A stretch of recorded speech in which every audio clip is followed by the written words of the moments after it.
Welcome home to USA Global TV and Radio, a place where dreams take flight, with authentic storytelling, diverse perspectives and meaningful conversations, where global stories unite and bridges are built beyond all borders. Discover world-class education, entertainment, hope and inspiration. Together, we're building bridges worldwide. Subscribe to our channel, USA Global TV. Download our app, USA Global TV. Be our guest or join our team. Visit usaglobaltv.com. Thanks to our founder and executive producer, Dr. Jacalyn Kerbeck. Music score by Yeffy Tang from Cloud Road Music.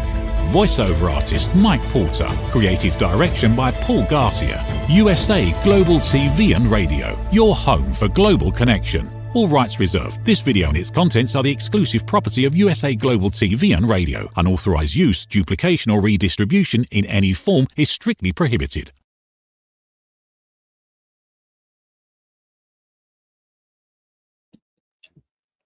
Hello, everyone. Good morning, good afternoon, good evening, and welcome to another episode of What You Were Never Taught in School. Today, I'm going to be focusing on red flags. If you happen to see my Talking Heads episode that was before this one, I'm going to be tying together common sense and talking heads. I'm sorry, I just got some message across my screen. Common sense and red flags, very important. So let's really dive into it.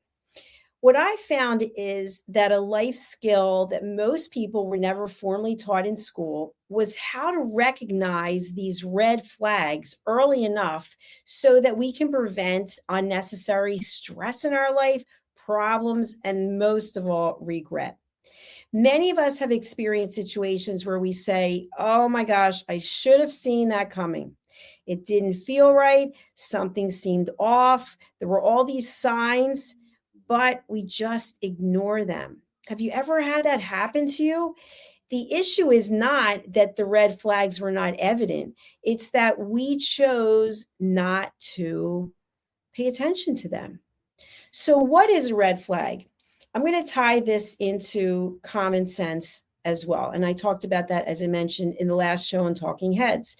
So a red flag is something that is showing up in another person, in a situation, in ourselves. It's something that seems off. And our common sense tells us not to go down the path, or not to begin the relationship, or not to start the partnership, or not to start the business, whatever it might be, or not to continue something. But yet we do it anyway, because typically we believe that things are going to work out the way that we want them to. So I also believe that everything happens for a reason, and that many times we're meant to learn something. But if this happens over and over and over again, it's typically because one of the reasons is that common sense, it's frequently ignored because our emotions or expectations become involved.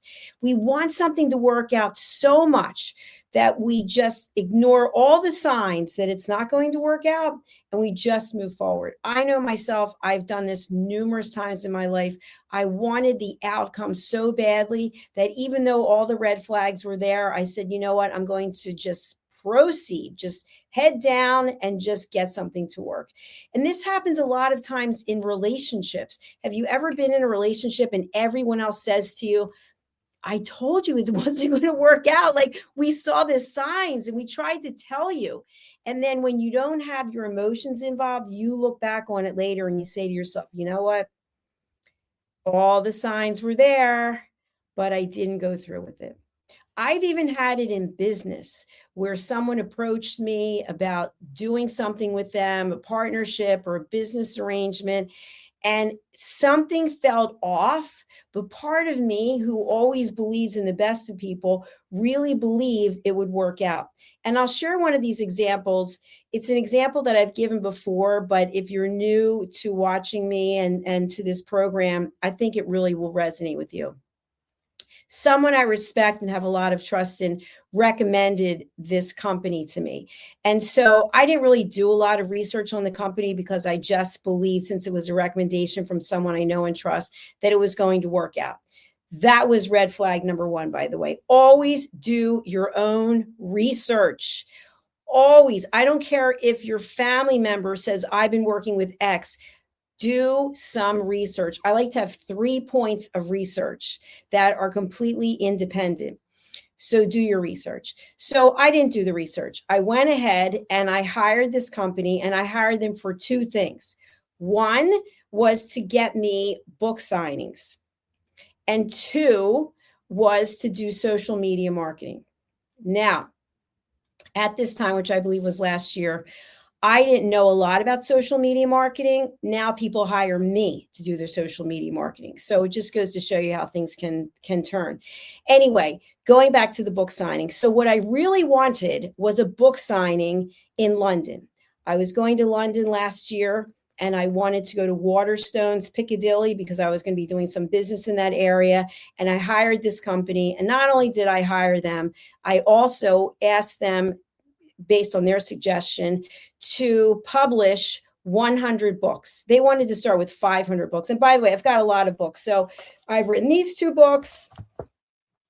And I've written these. I think I have 10 children's books now that I've written. I think I have 27 books I've written so far. So the only one I really wanted was this one, Mastering the Power of Elevated Listening, because I was speaking at the Universal Peace Federation in London. And I thought, how cool would it be to do this book signing?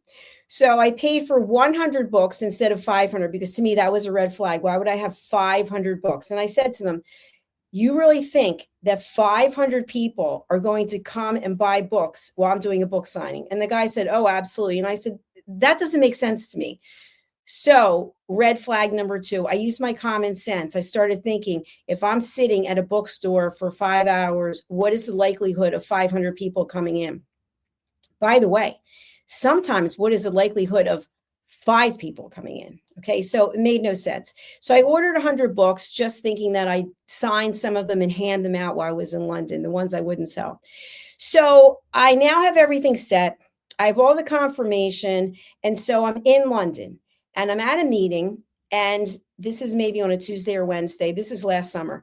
And right down the street from where I am is the Waterstones Piccadilly location. So after the meeting, I excused myself. I walked down there, and the first thing I'm looking for is signage about me doing the book signing, because it's only in a few days. I don't see a single sign, Dr. Jacalyn signing this book, Mastering the Power of Elevated Listening, nothing. Then at the registers, they have these little things about what's coming up. I don't see my name on there. Red flag. So I asked for the manager, very nice gentleman. I meet with him. I explained the situation, and I said I hired an agency, and they had sent me an email. So he said, do you have the email? And I said, yes, it's on my phone. So I show him the email, and I see the way he's looking at it. Red flag. Basically not identifying that this is actually from their store. So he said, well, unfortunately, we don't have you as an upcoming author. Now, keep in mind, I already paid this company, not just for them to get me this book signing, but for 100 copies of my book. So I said to him, would you mind if I called the agency? And they were in Beverly Hills, allegedly. That's another story. And so he said, no, go ahead. So I call, and this guy I was dealing with, he actually answered the phone. And I said, by the way, I'm not going to say his name, but I am actually in Piccadilly, Waterstones bookstore in London right now. And I'm standing here with the manager, whose name I'm not going to say. And I said, he has no record of me being an upcoming author doing a book signing here. So the guy's on the phone now, he's on speaker talking to the manager, and he's like, oh, we have this arranged, and I've got the proof and this and that. So the manager says, okay, what email did you send it from? The guy's like, oh, I can't find it. And now red flag, like the hairs on the back of my neck are standing up, because I know I have been taken. Idiots. I have fallen for it. Hook, line, and sinker. And the guy in Beverly Hills is still lying. Okay. So the manager says, well, why don't you forward the email to me so that I can look at it? So end of the story, the guy says, you know what? I'm not going to do that. So I said to him, I said, tell me that you made this all up. Tell me that you took my money and misrepresented. And he finally said, we never got you the book signing. Something happened. So now I'm standing in front of this manager. I feel so foolish. I'm literally sweating. I'm a nervous wreck. I can't believe I told all these people that I was going to be signing books. And now it turns out there is no book signing. I don't know where the 100 books are that the guy said that he was publishing and distributing. And so I say goodbye to this guy. I apologize to the manager, and I go back to where I was in London. And I thought to myself, you know what? This is my fault. It's my fault because there were red flags along the way. And I so desperately wanted to do a book signing at Waterstone Piccadilly location that I just believed it.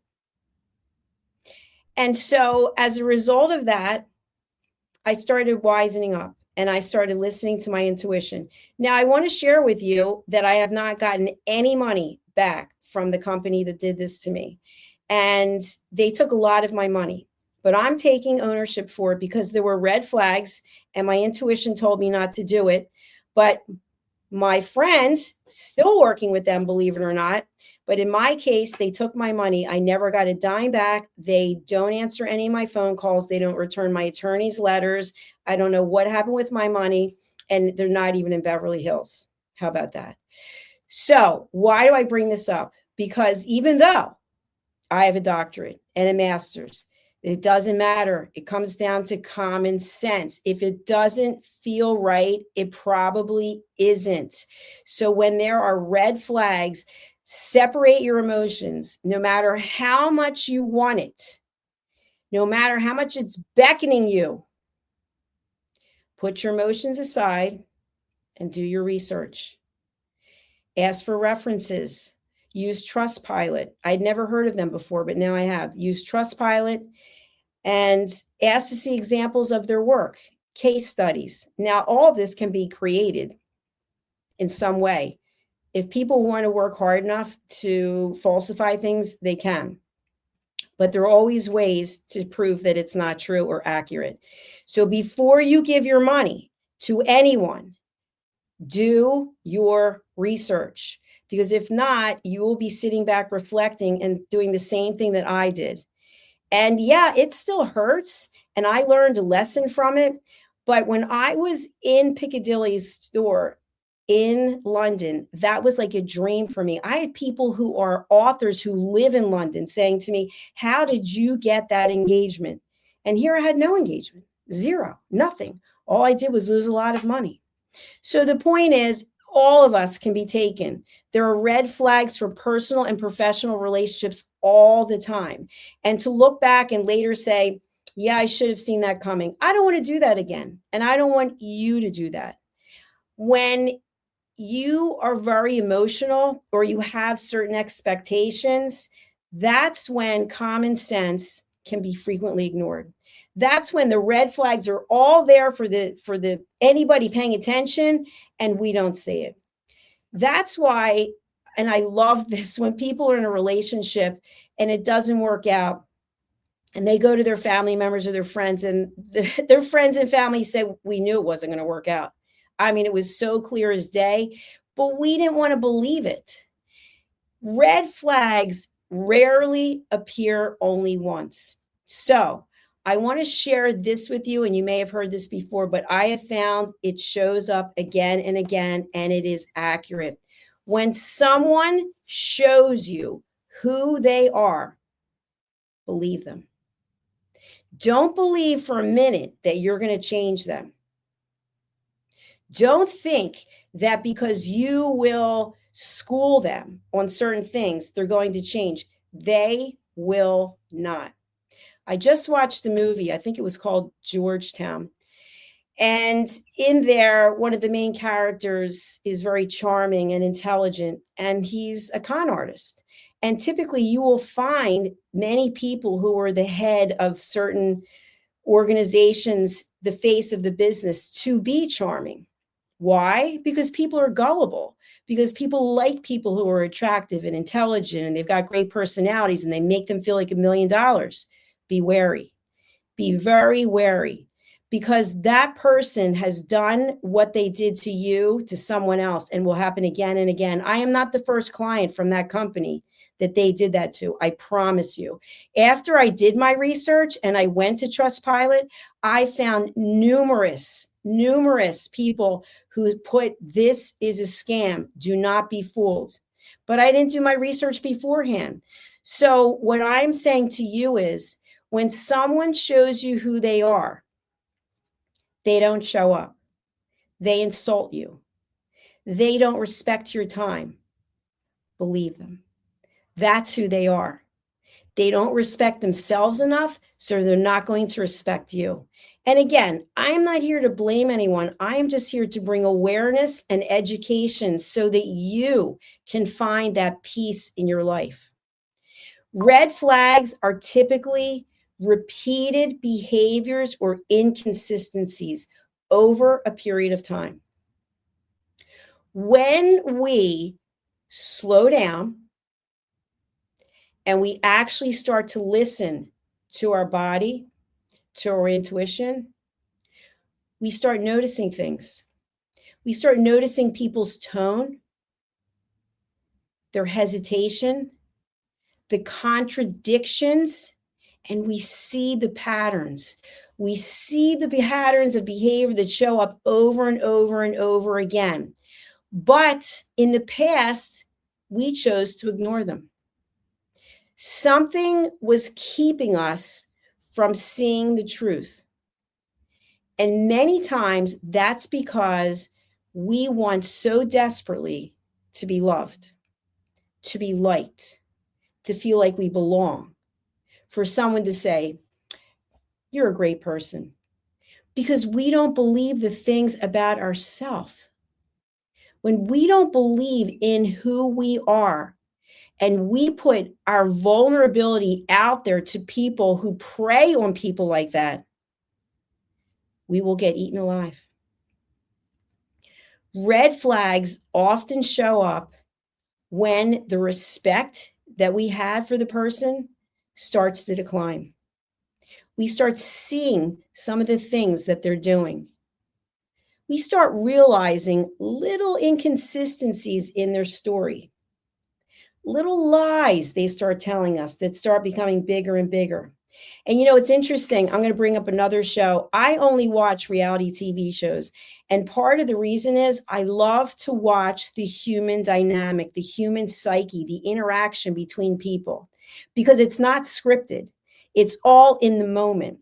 And so one of the shows that I'm going to reference was Is Love Blind, or Love is Blind, the latest show. There was a woman, and I forget her name, blonde-haired woman, but she had to make the decision if she was going to marry this guy. So she went all the way to the altar, and I think he really thought that she was going to marry him. And she ripped him apart at the altar. It was actually it was an unbelievable performance, the things that she said. But she basically called him out and said that his stories consistently changed, that he was lying time after time after time. And she asked him about his experience, where he lived before she met him. And then he was with some girl, and when he was with her, and his story kept changing and changing and changing. And he didn't think it was a big deal. And to her, it was everything, because he showed her who he was. He showed her that he was capable of lying and misrepresenting. And so she didn't want to have a future with him. And so good for her that she caught it and decided to do something about it. That's another part of this. Sometimes we feel we are so deep in the relationship, in the connection, in the business, in the partnership, that if we raise our hand now and say something, everything's going to crumble. We're going to lose everything we have. But that's not the case. Our situation may change, it may shift, but something else is waiting for us, something that we are deserving of. Something that we feel that we can sleep at night, because we know the people we're surrounding ourselves with, they have integrity, they have honor, and they give us grace when we fall down, and they put their hand out to help us up.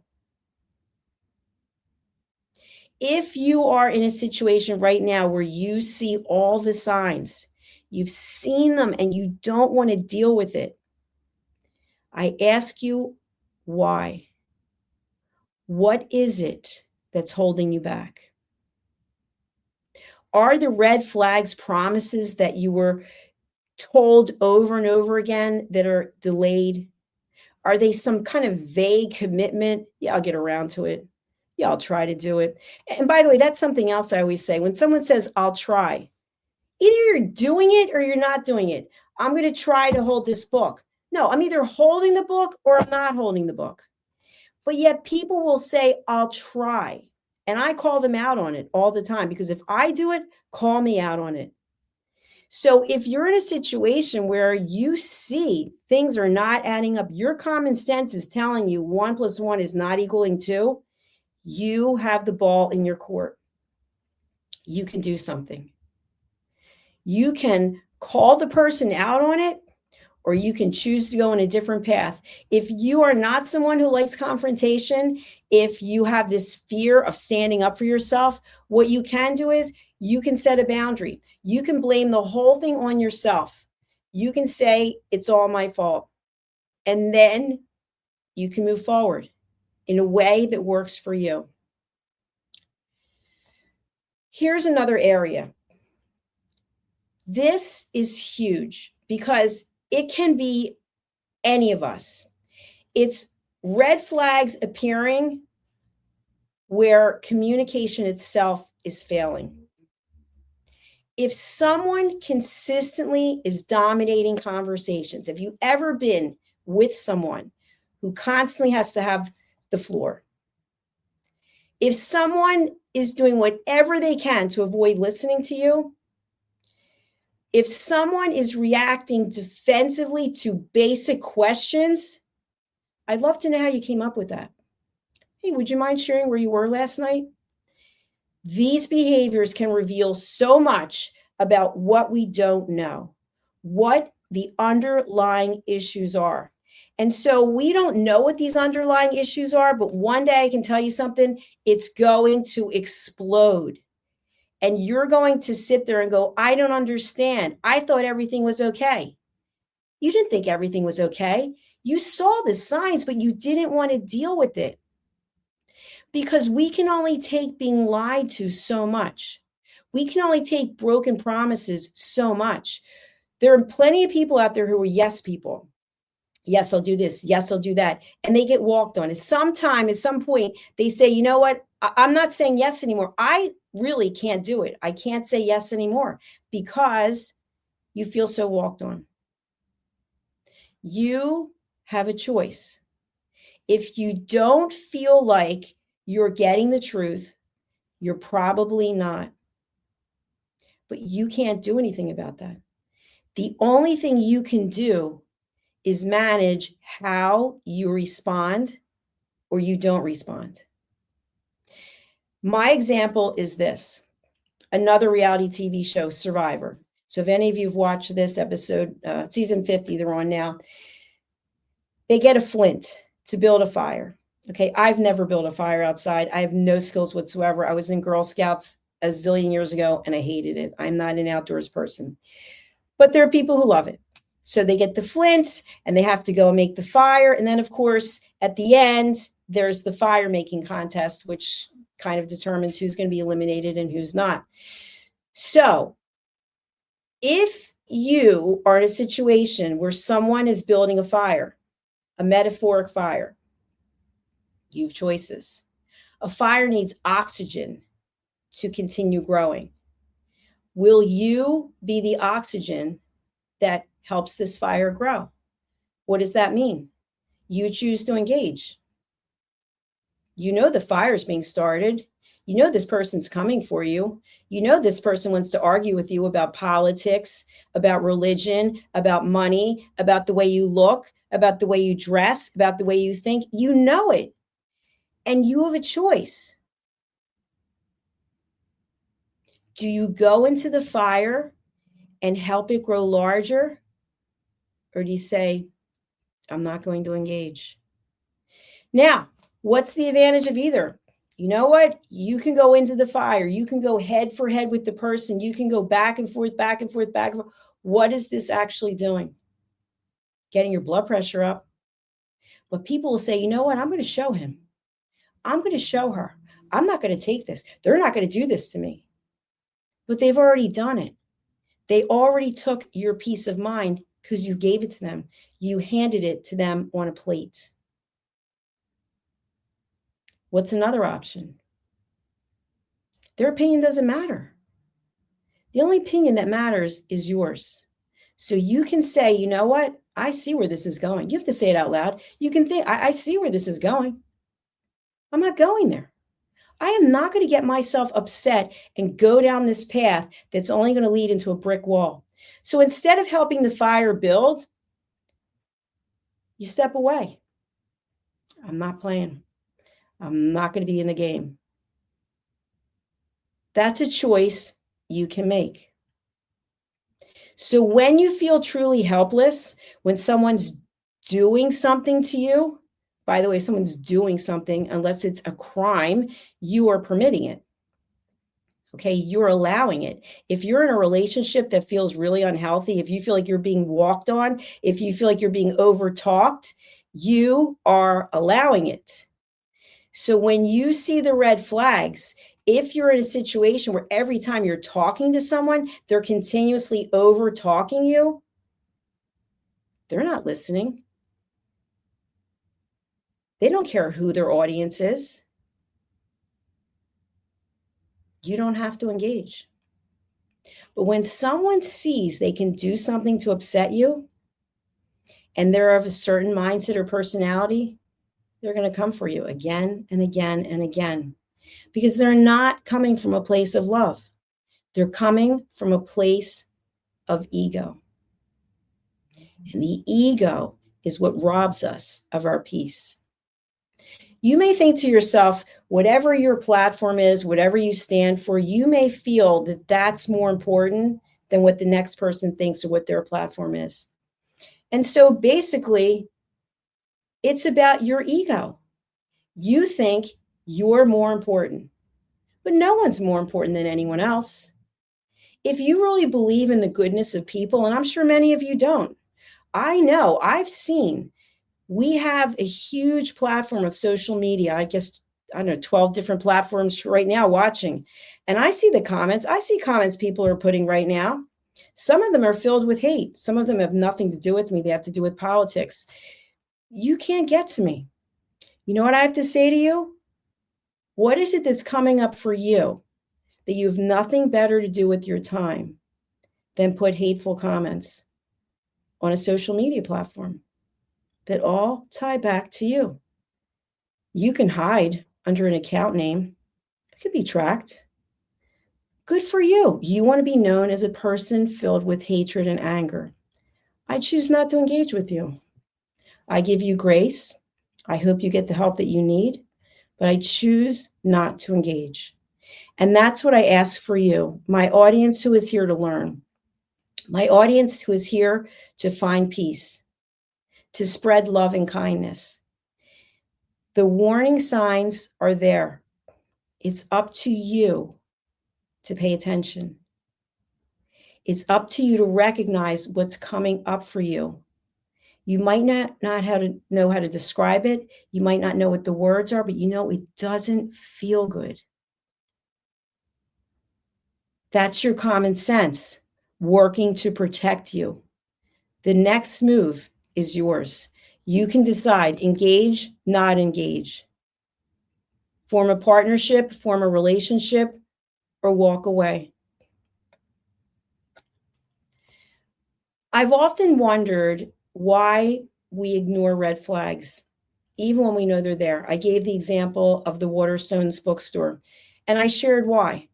Because my dream was to do a book signing at Waterstones, and it seems like it's almost impossible. I mean, you can get a book signing at Barnes and Noble. You can get a book signing at plenty of places. And now I want to tell you what's happened as a result of that. Now I don't care about book signings. Now I give my books away for free.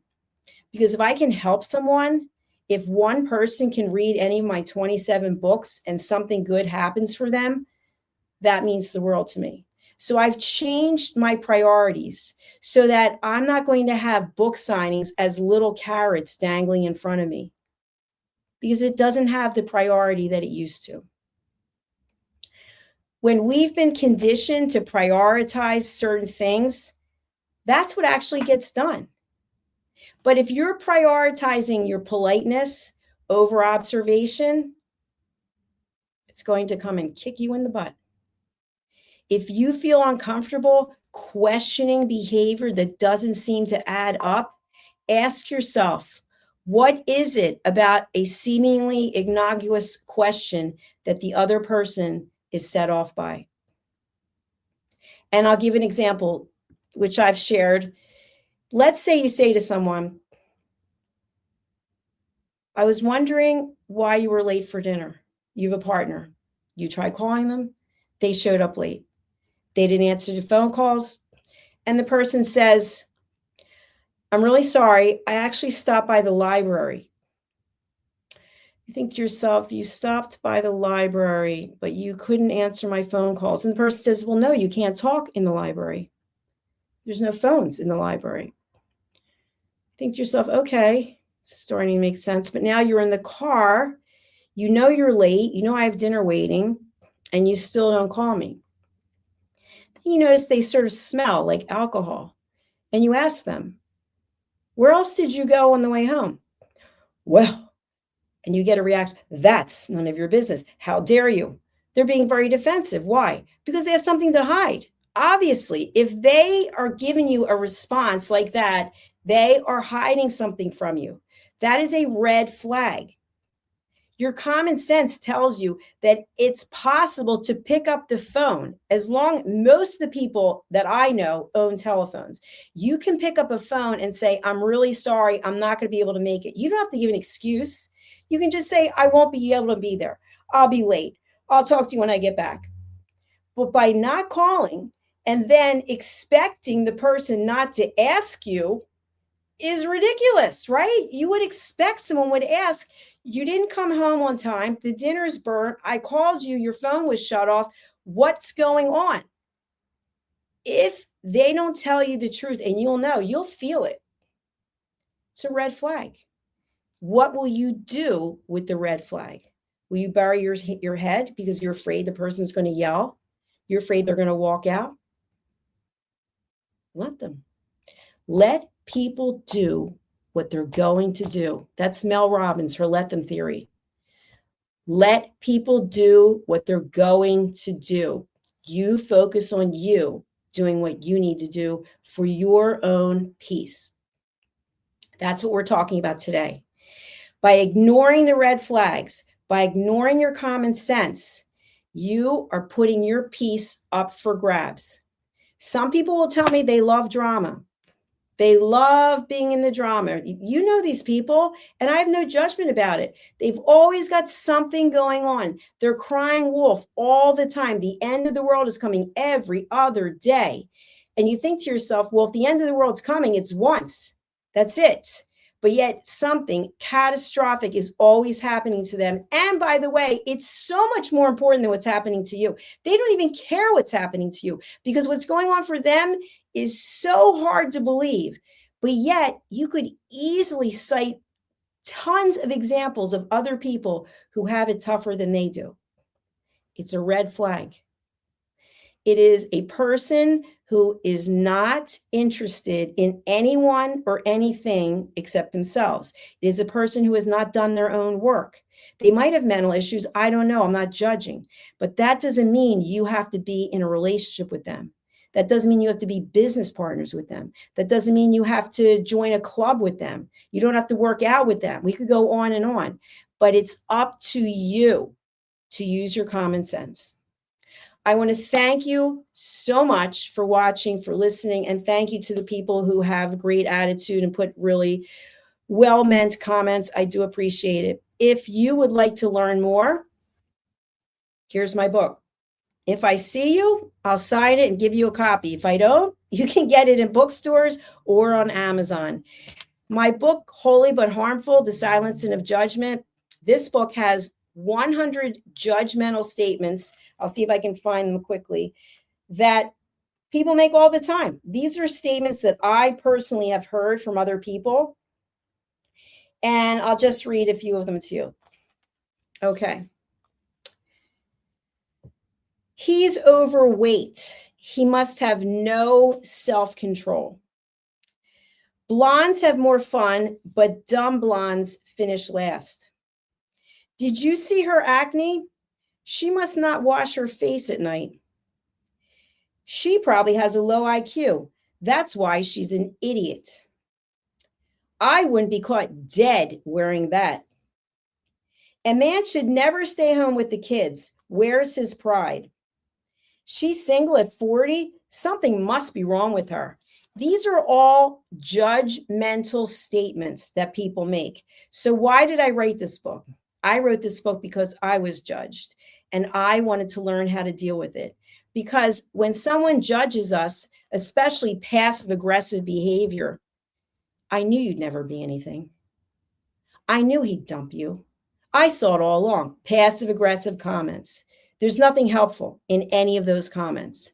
They are all labeling and filled with judgment. So I wrote this book so I would know how to deal with being judged, and I would be able to help people know when they're being judged and when we're judging others, because we all do it. But if we can be aware of it, it comes down to 3 questions. These are the 3 questions that I would like you to think about. Before you speak, before you pick up the phone, before you text, WhatsApp, Facebook Messenger, before you post, ask yourself these 3 questions. Is what I'm about to put into the universe, is it kind? Is it necessary? And is it true?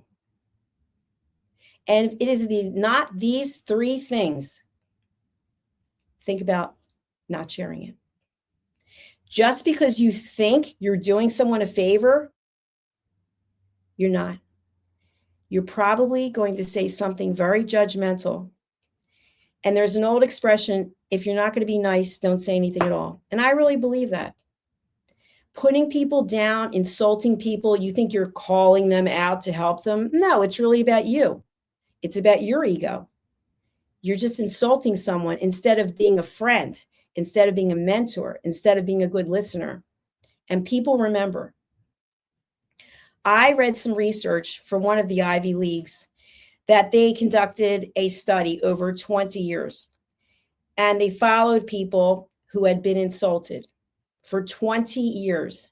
And 20 years later, the people had forgiven those people who had insulted them or belittled them, but they never forgot. And that leads me to what I said in the beginning of the show. When someone shows you who they are, believe them, because their behavior patterns will repeat themselves over and over, maybe in a different way, but ultimately your intuition and your common sense are going to show up for you. And I ask you to listen, because I want you to have a peaceful life. People have gone into the hospital, they've gone into hospice, and people have interviewed them and said, what would you say? What would you share? Don't give anyone your peace. It is priceless. All these material things in life, they come and they go. Money's an energy source. It comes and it goes. But your peace of mind, there's no dollar amount that you can put on that. So surround yourself with healthy people, people who pick you up, people who lift you up, people who believe in you, and do the same for others. That's all I have for this episode of What You Were Never Taught in School. Stay tuned for our next episode coming up right after this. Thank you. Is it true? Is it kind? Is it necessary? In a world quick to judge, one book dares to reveal the hidden cost of silence. Discover Holy but Harmful, The Silent Sin of Judgment, How Hidden Judgments Destroy Relationships and Damage Lives by Dr. Jacalyn Kerbeck. The Amazon #1 bestseller that's transforming the way we understand ourselves and the way we see others. Pick up the companion workbook to uncover your own hidden judgments and learn how to break free from them. Available now on Amazon and at fine bookstores worldwide.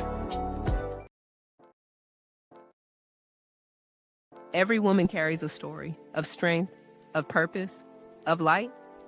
Through her courage, the world is transformed. Through her grace, generations are inspired.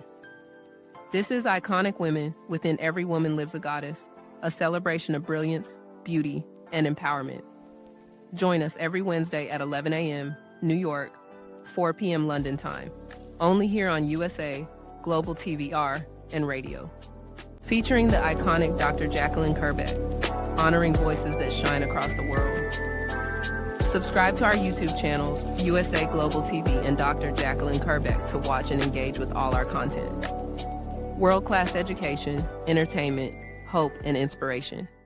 Thank you, viewers and listeners of USA Global TV and Radio, for joining us today. We're honoured to have your time and attention as part of our global community. At USA Global TV and Radio, we believe in the power of authentic conversations, meaningful connections, and creating a world of possibilities together. Want to be part of something bigger?